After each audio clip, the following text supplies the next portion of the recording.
leave it on the table. You know what I'm saying? I know it's been a minute, but your boy is back, baby. And today I got a special guest, but before we get to the special guest, y'all already know I ask everybody how y'all doing. How's life been? Because life has been amazing for me in these past couple weeks, even though I've been gone. And I'm doing my own thing in my own home studio now. You feel me? Hey, yo. But anyway, how y'all doing physically, mentally, emotionally, spiritually? How y'all doing? Just leave it down in the comments. Y'all know I do that all the time. Anyway, yeah, like I said, we back in my own studio, and I'm doing my own thing. Y'all see, I got my special guest, my brother.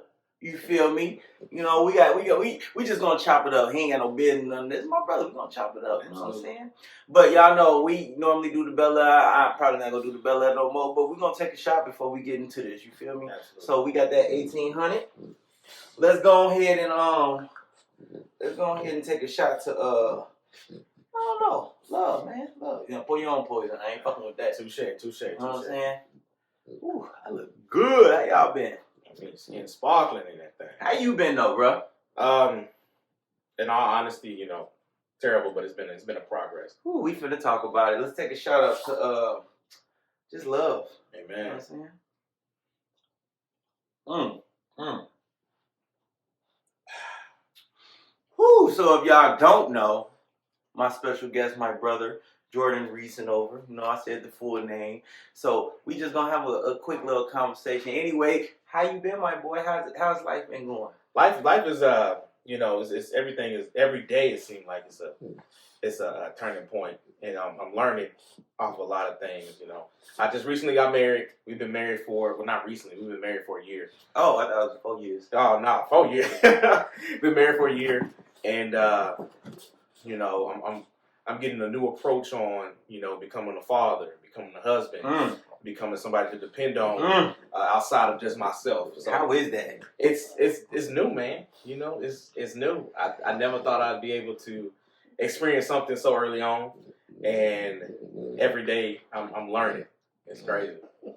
What is the hardest part about being married? Ooh, I know we just jumping straight in it. What is the hardest part about being married? The hardest part about being married, I would probably say it's real hard to not jump to conclusions sometimes.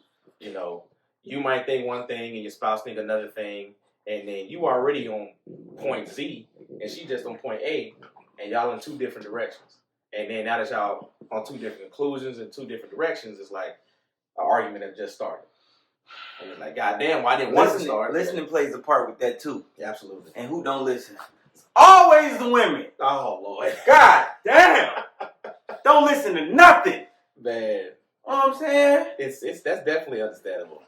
Yeah. How's fatherhood? First time father. It's great, man. It's freaking great.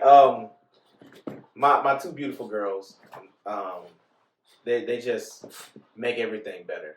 And I knew that being a father was gonna be great, but I didn't know it was gonna be this great. The fact that they follow me around everywhere I go, and they want to have everything to do with me.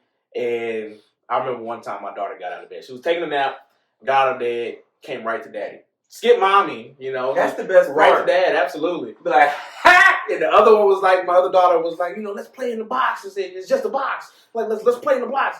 And she's like, send me the cube or something. I said, no, you're my daughter. I can't send you the cube. it was adorable, but, you know, they want to have everything to do with dad. And, yeah. But, crazy. Yeah, me. But it's beautiful. Absolutely beautiful. Well, I'm nervous because, you know, I'm going to be a first-time father. And how do you feel about that? I don't know how to feel. I'm more so, I'm a happy scared, if that makes sense. Absolutely. It's like I'm scared because it's something that I've never done before, but I'm happy because it's like, I'm excited. I'm having a child. I'm having a daughter. Like, what's scared a little bit, but it's a daughter. Like, what the fuck? Absolutely. God, I didn't do anything wrong. Like, yeah. I'm nice to everybody. But now I have to. But it's cool. I'm gonna protect her. I'm excited. I'm excited. I'm really fucking excited to be able to see your spawn. You know, because they're looking at you every step of the way, and to be able to see them. Dad, I want to do this. And you're like, dang, why I used to do that? I was young, and it just continues. It's crazy. Mm-hmm. So what is a good thing of marriage? We jump straight into it with the bad. What's the good? I say that the good for me, I'm very compassionate, and I like the touchy feel and whatnot, and be able to. Really? I do. I like the. I used to think I did. You used to think you did. No, I used to think I was into the like always being on me. Yeah. Get off me. So you had enough after 10 minutes. Sometimes I'll be like, bro, get off me, bro. That's exactly. But I love you. It ain't nothing. It's just like sometimes I don't feel like being touched. That's exactly how my wife is. She don't like being touched. She say she don't like it, but when you peek over and you see she's smiling after that, a couple seconds, cause like, girl, you know you like it. Who fucking playing with me? Yeah, that's true. So what about let's talk about what were you talking about off camera? Black love. Oh man, let's talk about it. First of all of it's beautiful, but it's just something about black love. Exactly. Is that that black love is all inspiring. It is jaw dropping. It can be ugly or it can be beautiful. And I'm at the point in life in my marriage when I'm trying to balance everything, because when things are great, they're spectacular, but when things are ugly, they're hideous. Mm-hmm. And things like that do happen in a marriage. So don't get discouraged just because it happened. I'm about to say you're a married man. And I'm not 100% married. But I'm married. Well, you on your way. Yeah. Yeah, exactly. Yeah. But I'm asking you, what is you black love, man? Man, so the toughest thing with me is listening. Yeah. And I know I just said the women, but I listen. I'm not an active listener. And I think that annoys her. Absolutely. Because I don't have to, I won't sit there and look at you. Yeah. But I can do everything in the world and then just sit multitasking there and everything, but still listen to you. I'll be like, I will repeat it back to you, but it's just that she actually wants that active listening. Yeah, establish that eye contact. Yeah, but I don't want to be looking. I want to be like, oh yeah, you want me all in your face right now? What's a negative for you? What's something that you feel like you need to work on within your marriage? Something that I feel like I need to work on in my marriage is and men, period. Talk about yourself first, but talk about something that you think that you see of other black men that they don't do in their marriage that needs to change. For me, it's I'm a little bit over compassionate, over affectionate, and I can see how that might come off as bombarding and just doing too much, as some would say. Because I'm trying to text you every single day. I want to know what you're doing, how your day going. You one of those every 5-minute texting ass. So for me, if I text you, you're gonna have to give me some of that. Oh yes, sir. If I text you and it's constant, we going back and forth, there's no reason why you should text me 30 minutes later unless you're at work. You're at work, okay, that's cool. That's fine. But we texting, you at home, we chilling, or you went to the store, you send that text back. Like, what's taking you so long? Yeah. Get the food and come on out. Yeah, that's true. What is taking so motherfucking long? But the thing that, a lot of men have to, worry about is communication. A lot of brothers don't want to communicate. Yeah. And sharing their emotions, because men so I'm tough. I got this image and I don't feel like I need to do this, that, and the third. Nigga, you hurting. Yeah. That's really all it is. You hurting and you don't want to express your emotions. And then you don't want to express your feelings and emotions to the person that you love and you finna spend your life with. Right. How can you do that? That don't make sense. So the thing about it is, you think about a lot of these young brothers that's coming up. And a lot of them were raised by their mom. So they had to be molded into being the man of the house.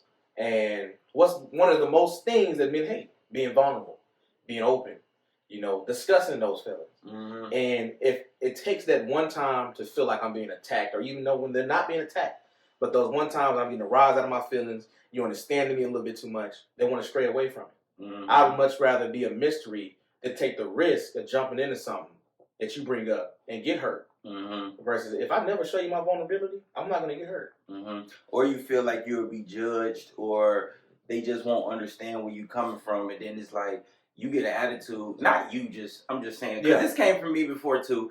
You get an attitude and just like, you don't understand me, you don't understand how I'm feeling, this, that, and the third. So I get where you coming from. Absolutely. The vulnerability. It took me a while to just sit up there and be like, all right, I'm going to release this and express this, that, and the third. Unless I was drinking. Now, the liquor bring it out of you. But sober, it took me a long time. Now, I'm good with just talking about it. I'm good with talking about it. I say so, with mine. Me and my wife, we was going through a rough spell. And my diet consisted of nothing but alcohol. And I had to make him drink water today. He did have to make me drink water. Even on the ride down to his residence, it was me just drinking and just throwing things back. And it became not a dependency, but it was something to move the feelings to the next day. Mm-hmm. If I don't have to deal with it now, that's tomorrow me's problem. But then you dealing with tomorrow, you drinking again, and then you keep pushing it to the side. Keep pushing to the side. So eventually where something snaps. And as of recently, I feel like something did snap.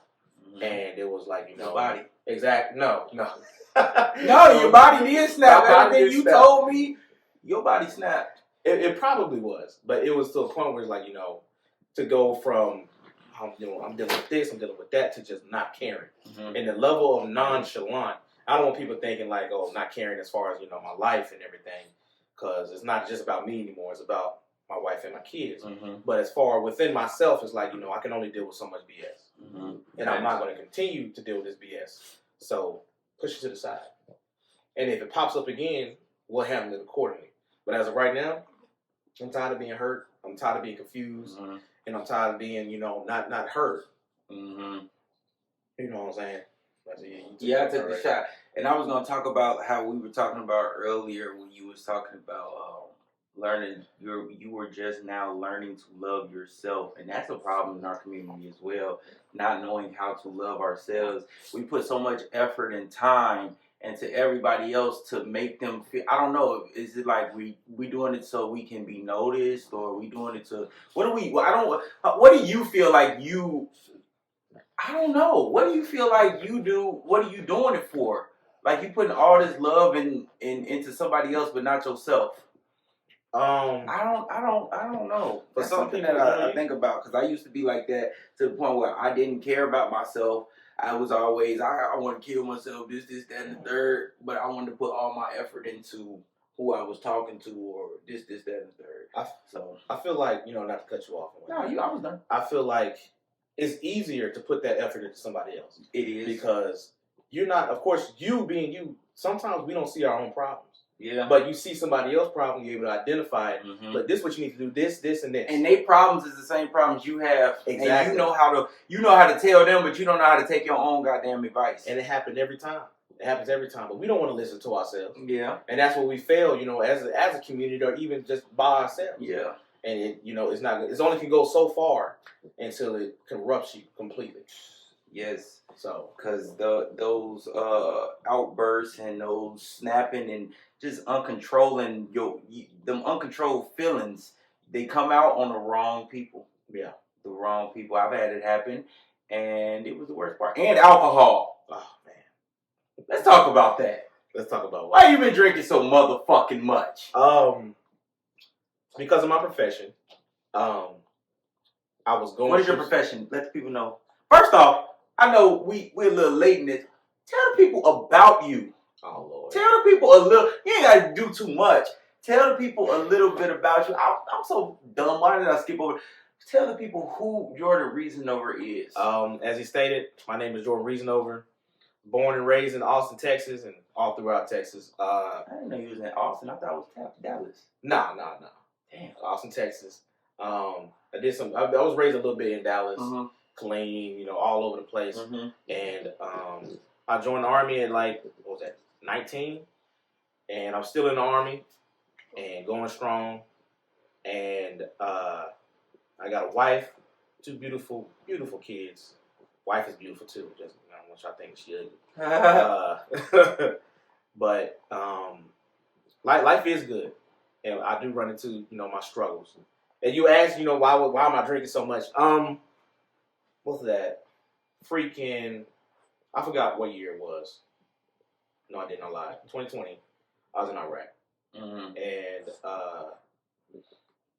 that's when the whole thing with Trump and Iraq was going down. Mm-hmm.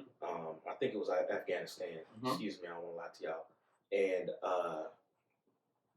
that's when I first had my realization of life and death. You know, at one point I realized I can die now, and nobody will be able to hear me cry. Nobody be able to hear me tell them like, hey, I'm sorry for everything I did or anything I did. I couldn't call my mom, my dad, you, anybody. And it was just a point to be like, I got to accept it. I'm going to die. And I also had a struggle with God. So when you seeing your life flash before your eyes, you seeing the bombings coming down, you seeing people die, it's just like, well, damn. You know, how am I going to deal with this? And then the next day, waking up or going to sleep, trying to go to sleep, and, you know, having nightmares. Because my eye got cut open, and they had to send me for surgery, for minor surgery. What's it called? Shrapnel. Yeah, shrapnel. Yeah. Got hit with shrapnel. Cut my eye. I was walking around looking like Nick Fury and everything. Mm-hmm. Had the eye patch. And it just makes you sleep.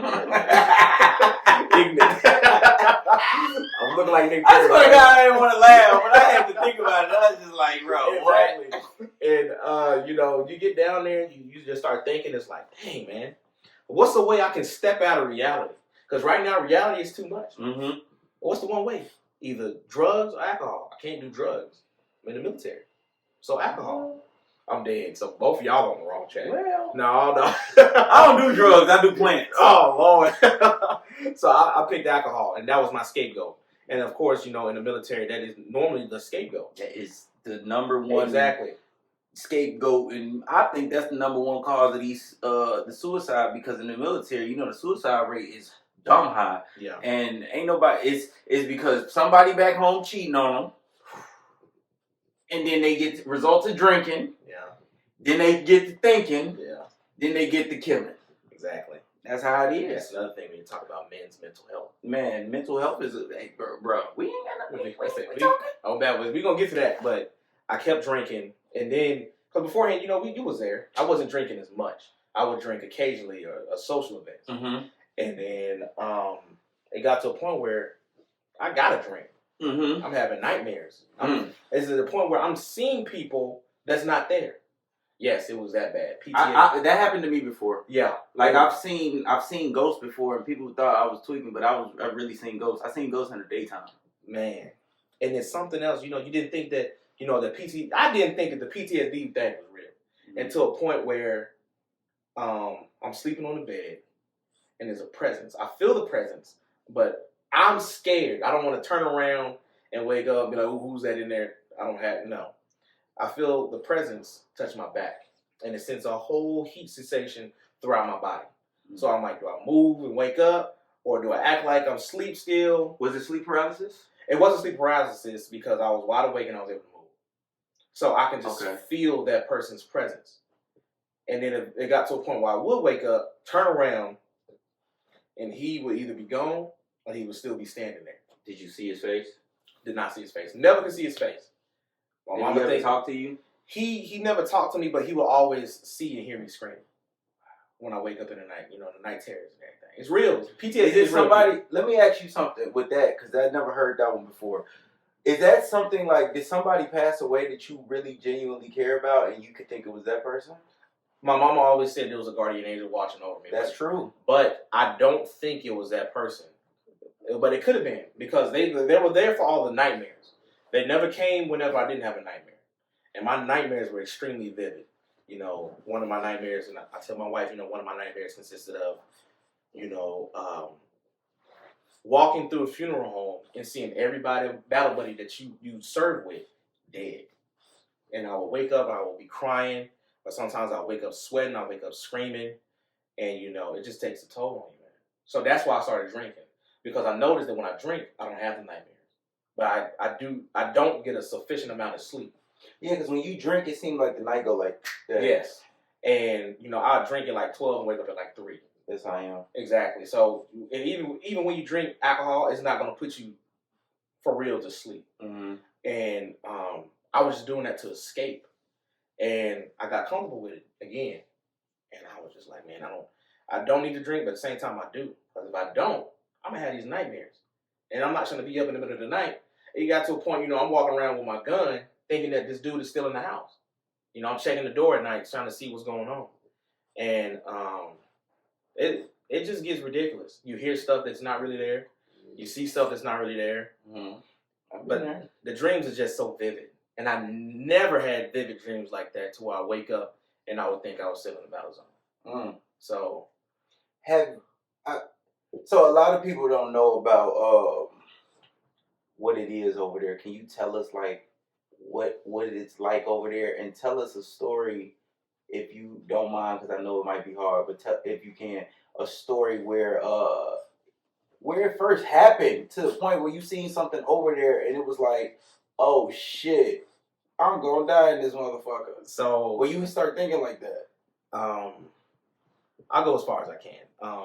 The first night I got there, I was in Kuwait. My commander told me, "Yeah, we're gonna ship you to Iraq." I'm thinking, coming from Alaska, I'm thinking, they're not gonna send me to no Iraq. I'm going to Kuwait. It's gonna be hot as hell. Kuwait is close to over there, right? So yeah, it's like right there. Yeah, it's right there. And I'm thinking that, everything gonna be fine. And you taking your ass to Iraq. I'm like, shit.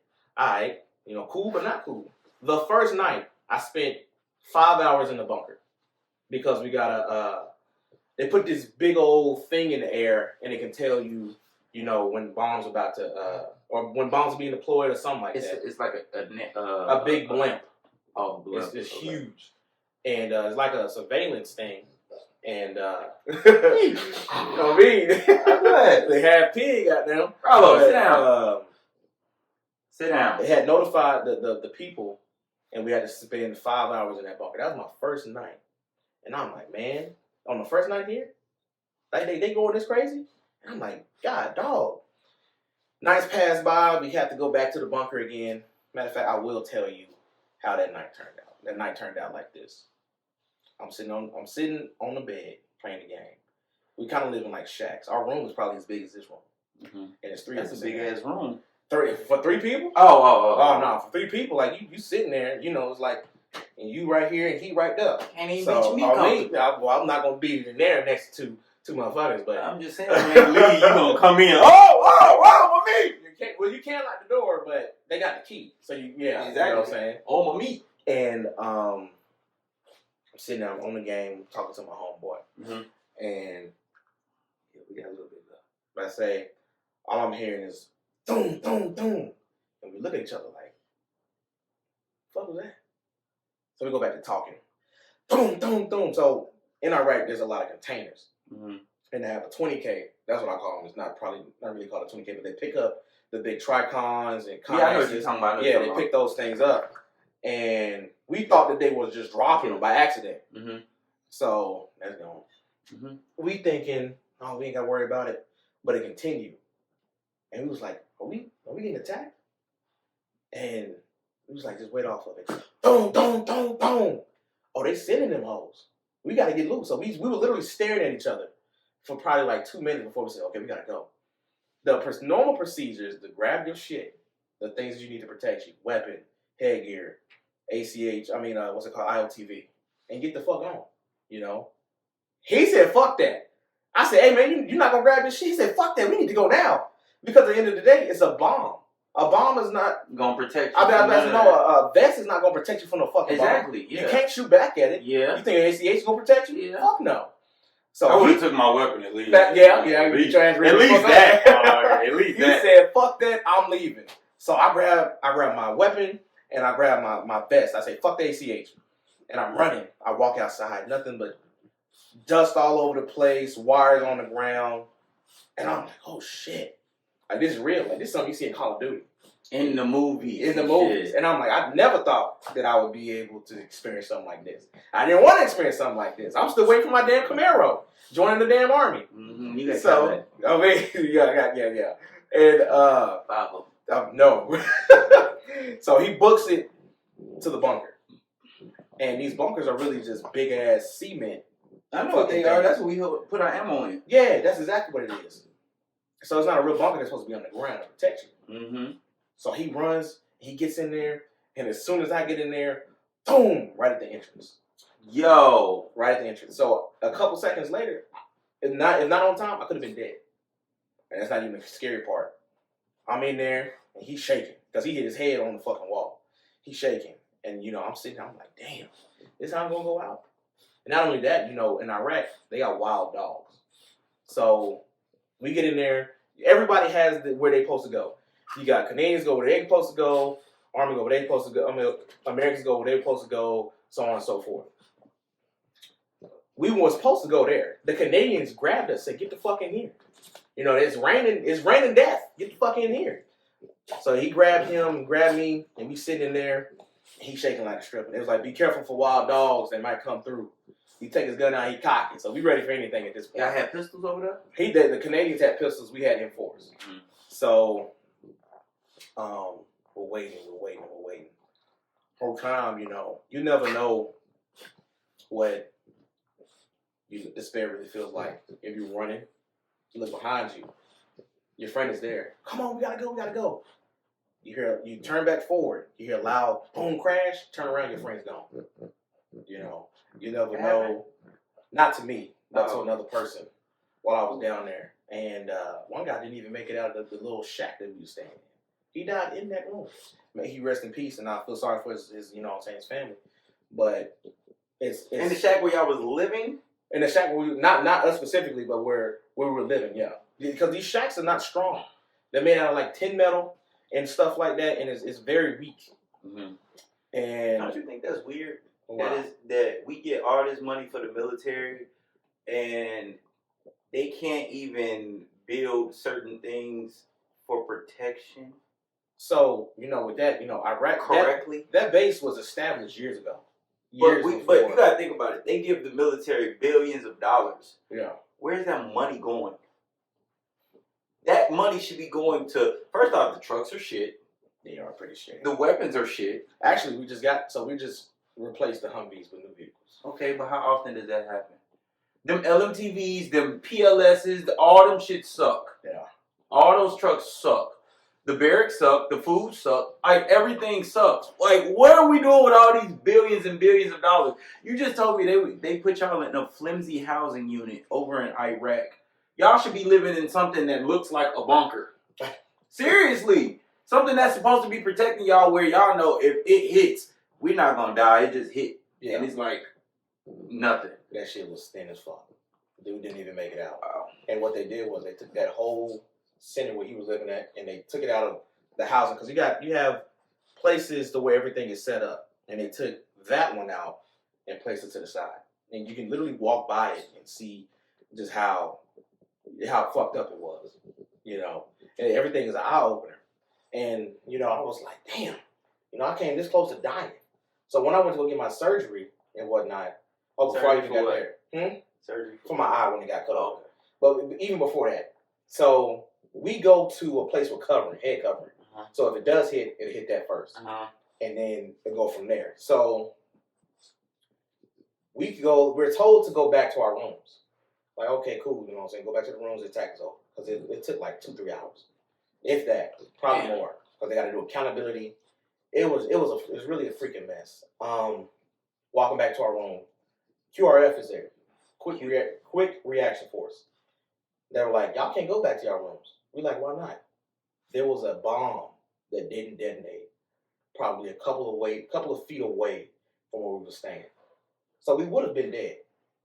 And they had to dig it up, and we weren't able to go back there until the next morning. So I go to get my eye fixed up and whatnot, on my eyelid, and I got reports they got hit the next day with 22 rounds of mortar fire. Did y'all ever shoot back? Because I'm hearing a lot of y'all getting shot at. So it's not us shooting back. It's like, I do believe it's called an MRAP. Excuse me if I'm wrong, though. I believe it's called an MRAP. I know what it is, the MRAP trucks. Yeah. So what they do is they come in, and if there is a bomb, it'll shoot it down before it can even touch down on us. Mm-hmm. And we didn't get that until later, though. But even then, you know what I'm saying, they sending rounds like this because they had pace counters. If you don't know what a pace counter is, they're people that work for the Army, but they're from Iraq. And it's not specifically Iraq. It's basically whoever lives there, I guess volunteer work. They would come in and they would count. from this square to that square over there, 20 paces. So what they're doing is they're making a map for the enemy to hit you. So whenever you got caught pace counting, they kick your ass out. And you lost all trust with us. So how much was they paying? No, do you know? I have no clue. You know what I'm saying? Even if I did, I probably Did you ever see somebody doing it? I did not. Because everybody I talked to, they was friendly, and they would drive the bus and whatnot. They didn't have, important jobs. Your job is get in there, drive that bus, and take us where we need to go. You know what I'm saying? And that's all I needed, because I got to go to work. And work was Monday through Sunday. Working every single day and, handling your business. But, I'm a lot better now, kind of. But the fact that I was scared to shit out my wife while sleeping because I would wake up screaming. The fact that... Do you still do it? I do. I picked up sleepwalking and sleep talking because of that incident. The Army, you know what I'm saying? The Army's good. They're taking care of me. They're trying to, give me medicine that I need to get, where I was. Too much of that medicine. Oh, no. Get you on some flour when you get out. I'm dead. I don't need no flour. We're going to call it the JR. The JR. Yeah, we both JRs. Oh, me. You know what I'm saying? We'll get you some flour and call it the JR. I'm dead. But it was definitely crazy. And the only reason I went in to get help was because my wife told me to. Nigga, you should have did it before she told you to. I didn't. It was that stereotype, you know what I'm saying, for like me. Black man. Like, I'm not going in, I don't need no help. But when she saw, she's like, what the fuck? You need to get help. You need to talk to somebody. Because not only is it affecting you, but it's affecting me. Mm-hmm. And the last thing you want to do was turn around, wake up to you strangling your wife. On accident. On accident. And you didn't even know you did. Exactly. Like, shit, I was asleep, goddamn. I didn't know shit. But I listened to what she said, and, I went and got that help that I needed. And everything was a work in progress as far as that. But the dreams, they still go on. I still tell my wife about them. The people that need to know about them. This is my first time sharing it, with you and whatnot. And, I guess the world, too. Yes, I'm your Oprah. Oh, I guess so. People vent to Oprah. Oh, Lord. Dang, bro, that's crazy. I didn't think that, I didn't know, because I always wanted to go to Iraq and Afghanistan personally, just for the experience. Yeah. Now I'm glad I didn't go. But the experiences. For some people, it wasn't tough. For some people, did you lose anyone that you was like real cool with? No. Everybody I was real cool with, thank God that we made it back. Yeah. How long was y'all there for? I was there, so they had split it. Some people there for a while. They was there for the whole time we was down there. I was only there for like maybe 6-7 months, if that. That's a long time. It is a long time, but the money was good. But how much? The money ain't worth your life. I'm about to say, but at the same time, how much is your life worth? So you probably got an extra $100 living down there, but is it worth it at the end of the day? And that's the crazy part. An extra $100, bro. We should be making so much. Like when okay, if you're in the States and you're in a regular duty station, but if you're in an active zone like that, I feel like they should be paying you at least $20,000 every pay. They got the money for it. Sound good. But that's what they should be doing. You are out there putting your life on the line for one, a country that don't give a fuck about you because you're a black man. That's just being real. They don't. Yeah. They don't give a fuck about you. And two, nigga, your own family and your life. Like, you putting your life on the line. Well, I have no political views, being as I'm still being taken care of by the Army. But I had all the views when I was in. Oh, Lord. Well, yeah. But in, out, I'm going to tell you the truth. I'm going to tell people the truth. I used to recommend people to go join the military. I don't recommend nobody to join the military anymore because, bro, they don't take care of you. Like, they don't take care of you. I have nothing nice to say about them. I recommend people to join, but just not the Army. If you want to join the Army, of course, by all means, go ahead. I recommend Air Force, Navy. Yeah, Navy. But Marines and Navy, Army, you're going to be on the boat a lot. But the Marines, you're going to be with the Navy, too. Yeah. But Marines and Army, especially Marines. My cahoots go out to all military branches. Yeah, I know the Marines. They fucked up in the head. Them dogs. And my dad was a devil dog. So, I give all cahoots to all of them. But the Marines, them boys something else. They retarded. They are. They get the job done. Yeah. Well, the job done on them. What made you want to join the military? Just like deja vu, I seen this in my dream the other day. I swear to God, I seen this in my dream like a couple weeks ago or last week or something. I've seen this before. This whole scenario. I've seen it. But what made you want to join the military? You know, it's crazy because my brother, not the one that you know, but another one of my brothers, he was like, "Hey, what you doing?" I said, "Nothing. I'm just sitting here playing a game." So he's trying to join the army.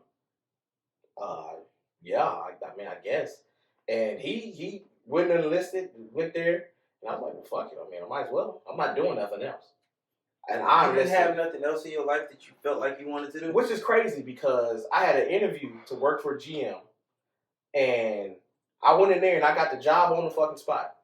They said we gonna start your training today. I got the job on the spot. But the day after, the military was like, "Yeah, you can come on in. Let's get you in the mess." Who was paying more? Probably the army. GM.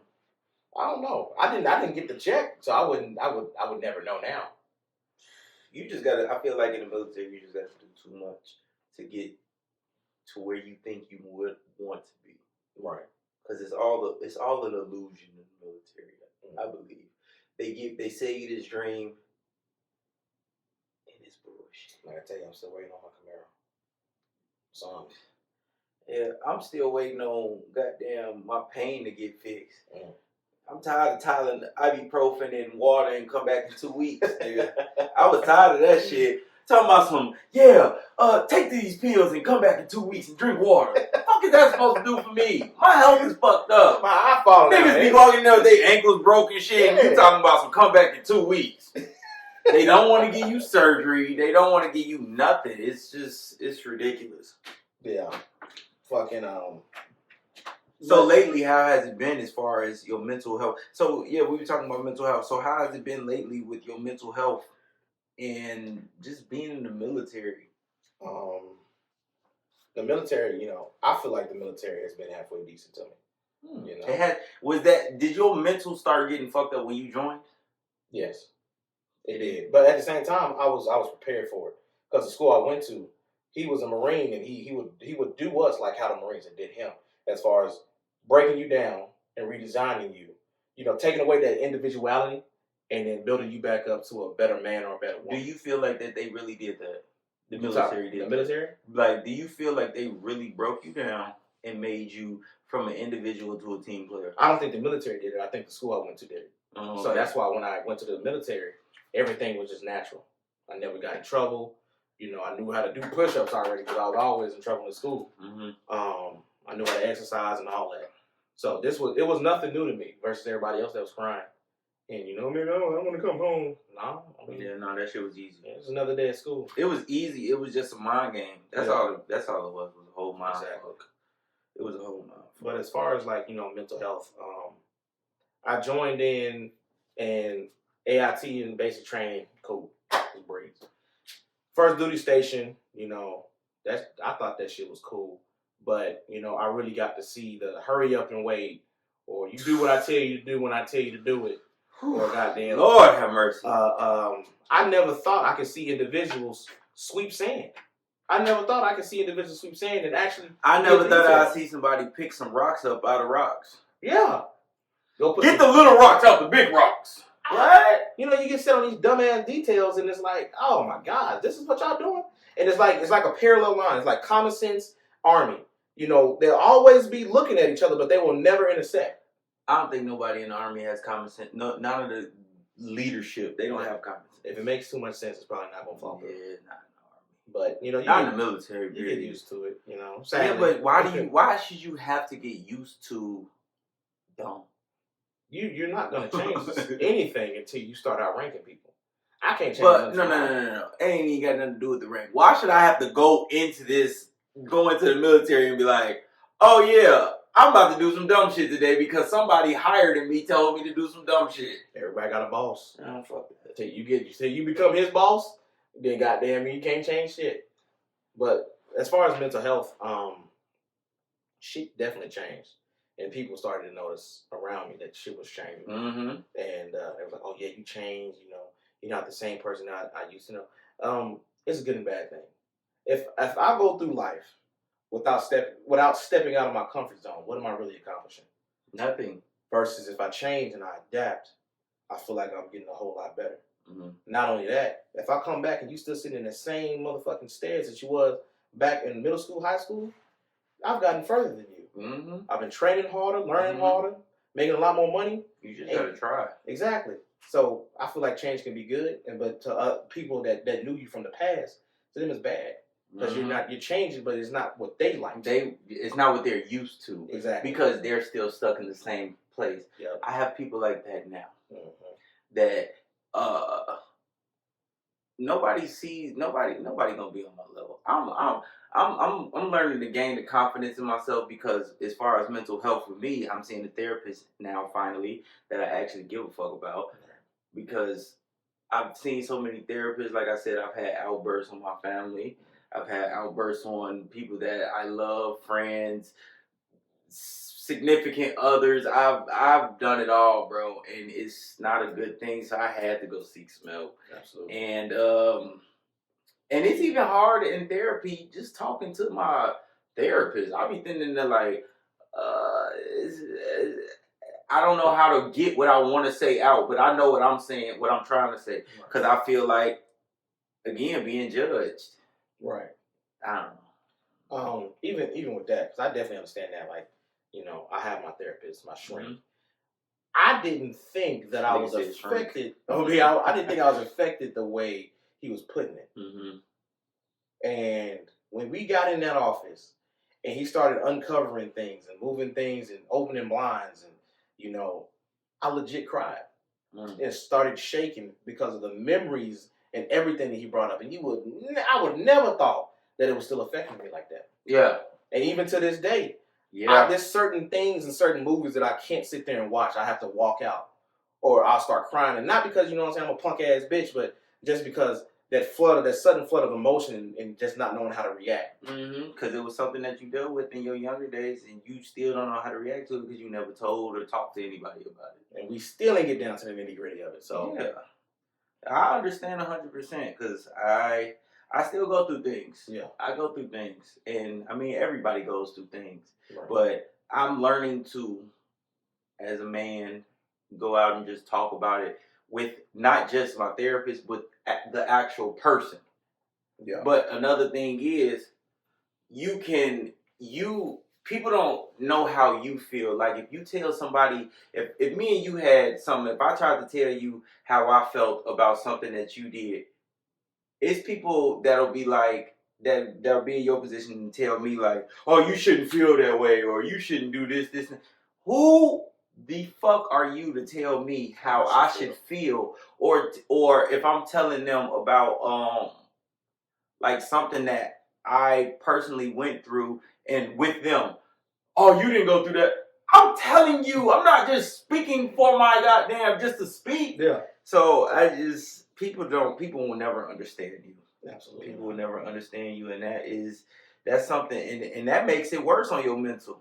When you really think about it, that makes it worse when you sit up there trying to tell somebody, because 9 times out of 10 it's somebody that's close to you, because it ain't gonna be, you don't really give a fuck about nobody else if they ain't close to you. If it's somebody close to you and they got you feeling that type of way, yes, you want to talk about it, but once they start trying to push you away and tell you shouldn't feel a certain way, it's like, hey, yo, like, nigga, now you making it worse because you making me feel like, because sometimes that make you feel like you second guessing yourself and like, am I tweaking? But you're not tweaking, but they try to make it feel, bro. It's a lot. It's a lot. I understand where you coming from 100%. And I was going through all this, and I was doing it all on my own. Yeah. In the beginning, and then that's when I met my beautiful wife and our children, and everything changed. They gave me a reason to fight. They gave me a reason to believe, and it really turned me upside down. And it was beautiful at the same time, and it was scary.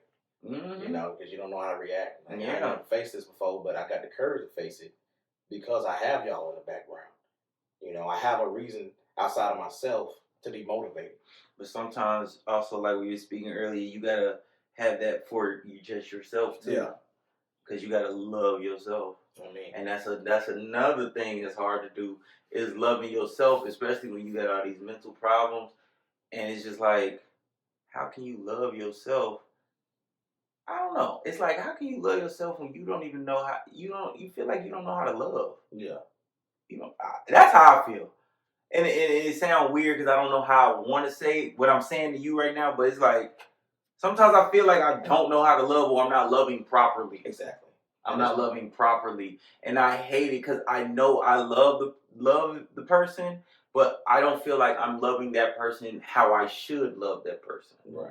But I don't know. For me, it's always been the opposite. It's always been, am I loving you too hard? Am I loving you too much? Yeah. Am I going above and beyond? Am I placing you on this pedestal when you're not ready to be on this pedestal? Am I worshiping? Like I worship my wife head to toe every day I can. Every day I can.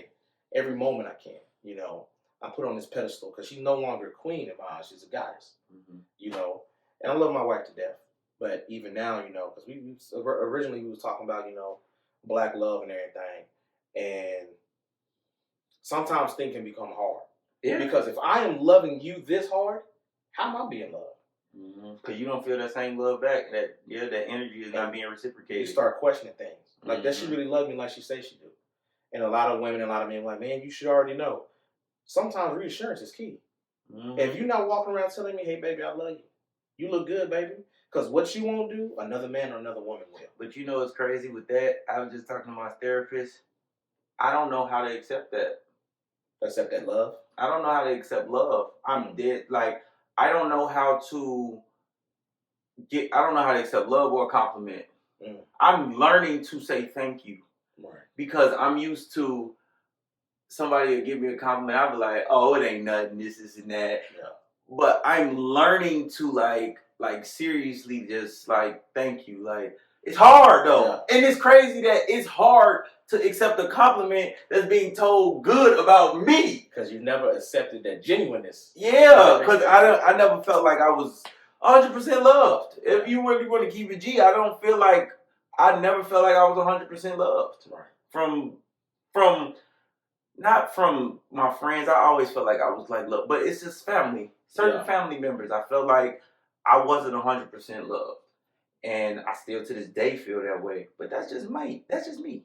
Yeah. That's just me. And it's hard accepting love. And that's probably why it's another reason hard accepting love. It's hard. It's hard for me. For me, I'm slowly learning to be like, thank you. I appreciate it. I appreciate the love. I appreciate the kind words. I appreciate this and that. And even now with me saying it, like when somebody says it to me and I say thank you, it's still a part of me saying, nigga, no. On me. Yeah. It's still a part of me like, right? It's still a part of me like, nigga, no. But I have to work on myself. And sometimes you need to give yourself them words of affirmation too in the morning. They help. I've been learning I'll be just driving or stopping at a light and I love me. I love who you are, where you came. I don't give myself enough credit. I have done a lot of things and I don't know that I'm doing these things until somebody tell me. And then I be like, man, I ain't doing nothing for real. I really ain't doing it. Like when I started the podcast, people be like, bro, you doing your thing, this and that. And I'm like, I'm not doing shit. Like, that's how I feel. Because I haven't hit that level that I want to get to, but everybody else feel like I hit that level that I feel like I should be at. So that's why I don't accept it. For me, sometimes because it's not accepting yourself. Exactly. And you know, the way I love, or the way I try to love, and I know it's probably not gonna sound healthy, but it's you. I always place my significant other above my needs, of course, and I place them so high, in fact, you know, whatever I'm doing, because nothing is more important than you, right? So whatever I'm doing, it can stop. So if my wife called me right now in the middle of what we're doing, I'm stopping. I'm picking up phone calls. My baby. If my baby's calling me right now, if my baby's calling me, you know what I'm saying? I got to answer that. Yeah, but you're supposed to do that. Right. But it's to a point where, or was to a point where it was like, you're over my health. I can be sick and dying. I don't give a fuck about that. You want to go to the store, baby? We can run to the store and get whatever you need.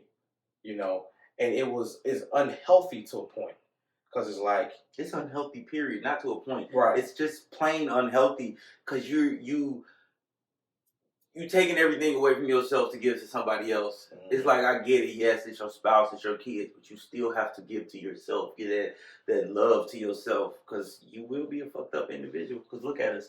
We sitting here talking about being fucked up individuals. And we are. Yeah, that's very true. We are. And it's the fact that I can't even get people to talk about stuff like this.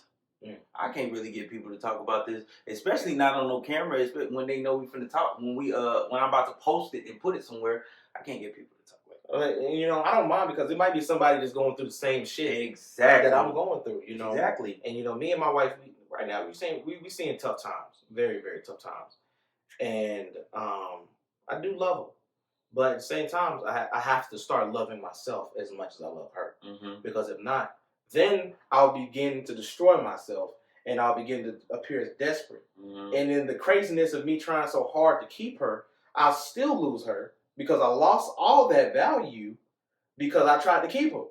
You know, I'll destroy myself. She's not going to see no value in me. She's going to be like, well, you don't even do this. You don't even do this no more. You don't do this. You just doing me, me, me. Well, I want a man that's going to do this and do that. Well, at one point, you got to stand up and be like, well, look, I love you, but I'm no longer afraid to lose you because now you're starting to destroy me. And to go from me loving you or you trying to love me to you destroying me, it's not something that's pretty. And I was getting to that point to where, you know, I don't recognize myself. I look in the mirror, don't recognize myself, and it is ugly. And, you know, I'm too beautiful for that. Now, I'm no cocky shit and whatnot, because I'm not the best to do, but, you know, I'm beautiful. I know, I get what you're saying. Because I real life go through what you're talking about. Right. Trying to just self-love, just trying to get yourself there. So I 100% understand what you're talking about. I get what you're saying. So, brothers and sisters, you know what I'm saying, when you look at yourself in the mirror, if you're with a spouse, if you're with that spouse or you're with that boyfriend and that girlfriend, and you value them, you know, your value for them is all the way up here, and you keep yourself down here, you put them on that pedestal, and you being 100 with them, you can't stop someone from doing what they want to do because they're grown. Facts. You can't stop them from going out there cheating, flirting, Facts. None of that shit. As long as you know, a lot of people get it confused, and my sister told me, she said, a lot of people get it confused where, you know, your wife is out here making you look like a goofy. No, she or he is looking like a goofy because what they're doing. And I'm not talking about my wife directly. I'm talking about in general, you know, because they're missing out on that great guy, great girl, you know, and it's like, well, why do nice guys or nice girls always finish last? Because that individual that you're looking for, an individual that you're messing with, is foolish. Yeah. You know, that self-worth is everything. And people also need to stop, like, you know how people always they want this in a person, this in a person, this in a person. You so worried about finding everything in one person. Yeah. Just find that one thing that you really, really love in that person. Everything else will eventually come full circle. Exactly. But when you trying to look for looks, personality, money is a big thing nowadays. Like with male and female, it's just like, God damn, this is that $1 million shit ain't real. That million is not real. I mean, I'm not saying it's not real, but it's not an everyday thing that everybody just wake up and be like, oh, I got $100,000, I got $1 million, this and that. Bro, we have to work. But anyway, that's a different story. But it's just, you got all these different things, but people don't want to, what am I trying to say? People don't want to break down to just that one thing. They want everything. Right away. And that's what fucks them up. Right. Yeah, and people also don't know how to hold people down when they're going through things in certain situations. Yeah. Like when you said you was going through, and me, myself, you going through certain situations, some people are quick to leave because they're like, I'm not finna deal with this nigga, I'm not finna deal with this, I'm not finna deal with this. But bro, like, you're going to deal with it one day. Everybody deals with the same shit. Everybody deals with these mental breakdowns, these insecurities, and everybody deals with that shit. You just got to learn how to thug it out, because if you really love a person, you're going to thug it out with that person. And, you know, even, I'm glad you said that, because, even with that, it's, you know, you step into a marriage, this is not a boyfriend-girlfriend relationship. This is a marriage. What is a break? You don't get to take a break anymore. That's it. You know what I'm saying? You want to take a break? Take your ass downstairs watch TV. That's as good as the break you're going to get. You want some I'll be down alone there in time? 5 minutes. On me. I'm going to be down there. That's about You mad still? I ain't come on over here and cut. I don't care how mad you is. Put your leg on mine so we can go to sleep. Yeah. You know, Nah, and I feel you. that marriage shit is definitely different because how far have you really gone? How many methods have you exhausted before you want to call it quits? Mm-hmm. You know, you ready? You know, and with our generation is, oh, I divorced him in 2 years. I divorced him in 3 years, in a year. That's because why get married? Yeah. Why get married if you feel like one thing that they do is gonna make you flip and want to get divorced? Right. It's weird. And that's the crazy part, you know, because the boyfriend girlfriend is too easy to say, all right, we're done. Man, you know, you can say you're done, but now you got a house together, cars together, kids, bills. Exactly. Everything is in y'all's name. Mm-hmm. There's no we're done. And if it is done, now you got, beforehand you had 2 incomes. You know, you can depend on your wife and you can depend on your husband.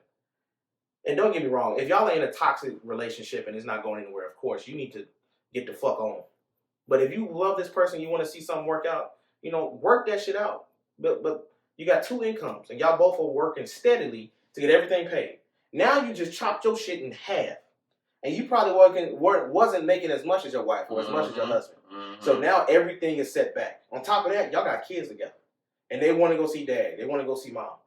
And everything is just way harder. So do you feel like, because with that, I feel like you just said, like, being married just brings the money in a way. Being married does not bring the money in. It is a benefit, but it doesn't always bring the money in. You know, because you can get by yourself fine. Mm-hmm. Or even with a roommate, you know what I'm saying? But you can get by with your significant other fine as well. You know, it's not going to always bring the money, or it may not bring the money. Y'all can get together and struggle together as long as y'all love each other. That's a fact. You know? Been there. But I don't think that, you know, being married is just going to always bring the money. Mm-hmm. Because I was well off and my wife was well off without each other. You know what I'm saying? We didn't need each other to be well off. We got together and everything else blossomed. You know, we're growing still as a couple, and we're growing still as a wife and husband, and, you know, father and mother, and, you know, everything is a learning curve. All right. So before we do get out of here, because we're about to get out of here. Yeah. What do you think? What is the difference between, like, you know how some people be like, oh, we boyfriend, girlfriend, but marriage changes things. What do you think marriage changes from boyfriend to girlfriend to husband and wife? I mean, just I hear that a lot. Like, people be like, oh yeah, I was in a relationship, we was boyfriend, girlfriend, now we married, it's something totally different. Ain't nothing different. You just got a piece of paper that says we're married now. I feel like that. What changes? Like, seriously, what changes? To me, I feel like I do kind of feel like things change, because boyfriend and girlfriend, like I said, you can't take those breaks. You want your space. Besides the breaks. Okay, even not the breaks, you know, we don't have joint bank accounts and stuff. We're not looking out. Even as boyfriend and girlfriends, you can have those kids and whatnot, and we're not married, so we can go our separate ways. But when you become married, responsibilities, they go up. You know, now the child is there in the home, or we have a home together, and now we got to split everything down the middle. Like, I would never want to have to go through a divorce to the fact that we both got our name on the lease of the house. Now we got to sell that motherfucker and then divide the ends. You know what I'm saying?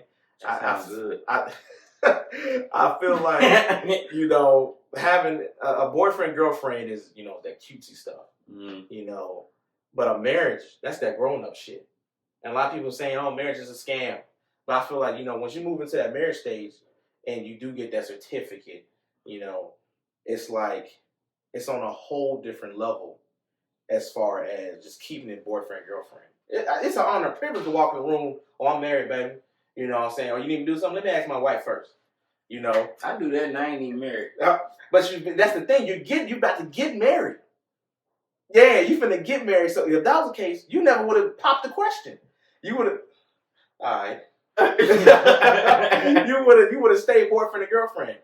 But you love this woman so much, and you want her to have your last name, and you know you want to share everything with her.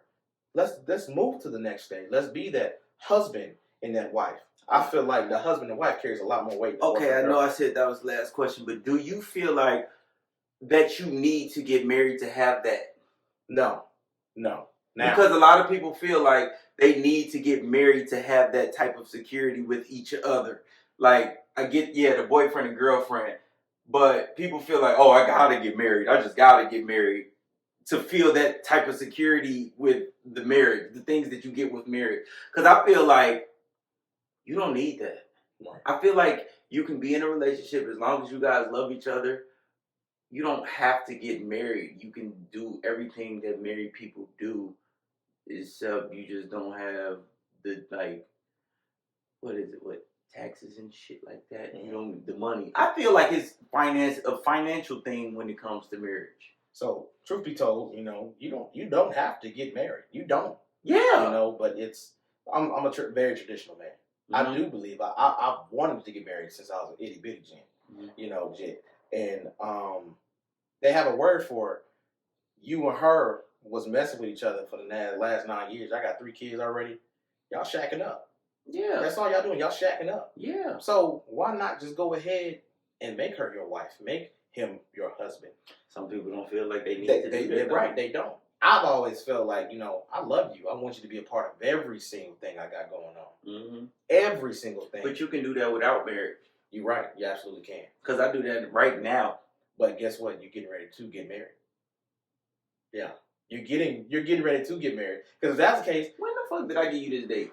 Look, so y'all not getting ready to get married? So that's why I just said what I said, because yes, we do plan on it, but we also feel like we don't have to be married. Absolutely. You don't have to get married. Right. Because as long as we love each other and feel the way we feel about each other, we don't have to be married. Right. That's why I said what I said. The conversation got brought up because we genuinely don't feel like that. Yeah, absolutely. I would never fault you because you don't have to be married. You don't have to do none of that shit. Like I said, I'm just traditional minded. Yeah. Why shack up with you when I can officially make you, mine. Yeah. And not mine as far as ownership, but mine as part of, being my partner officially. Yeah. You know what I'm saying? Yeah, I get what you're saying with the certificate. You ain't got to have all that shit. Yeah. But seeing you walk around and you having my last name and the kids having my last name, it's amazing. And the kids are going to have your last name regardless because, you're the father. But I just feel like it's a little bit more complete. I get what you're saying. No, I get what you're saying. And that makes a lot of sense. But, everybody got their own views. Like, as long as you feel like you're happy and you love the person, I don't feel like you have to get married. But if you do get married, I mean, hey, absolutely. It's your choice. Yeah. That's all that is. Look at my teeth. It's your choice. I'm dead. That's all that is. Yeah. You know what I'm saying?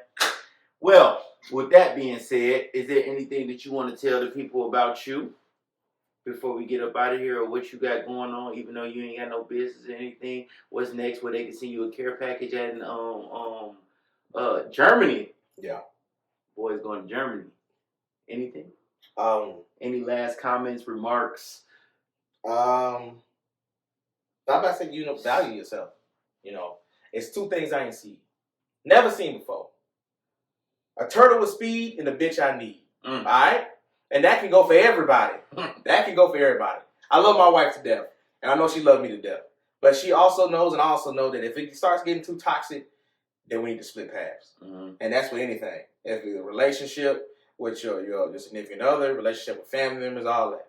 If shit is getting wild, why the fuck are you still there? Facts. Realize your worth and your value and get the fuck loose.